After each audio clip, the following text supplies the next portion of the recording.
ջան, պայմանավորվեցինք, բան։ Փաշինյանի հայտարարությունը ձեր բիզնեսները ձեր վերաբերյալ ինչ բանում եք նավարարում։ Դուք ինձ կօգնեք։ Պարոն Կարապետյան, ամեն դեպքում շարունակում է ձեր անազատությունը եւ նահանջելի տեղ իշխանությունը այսպես ասած չունի, ասում է չունեն։ Ինչից են այս պահին վախենում։ Իրենց կստիպեք, որ ունենան։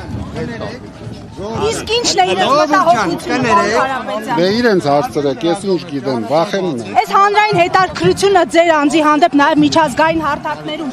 կկարողանա ինչ-որ բան փոխել այսօրվա իրավիճակում։ Դուք եք փոխելու, դուք։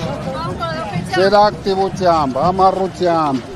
ամեն ինչ փոխելու է։ Եթե հայտնի հայտարարությունը չլիներ, քաղաքականություն մտնելու հայտ կներկայացնեիք, որովհետև ասել եք քաղաքականությամբ չեք Իհարկե ոչ, չէ, Այսինքն այդ հայտարարությունը ստիպեց այս անարտարությունները ստիպեց։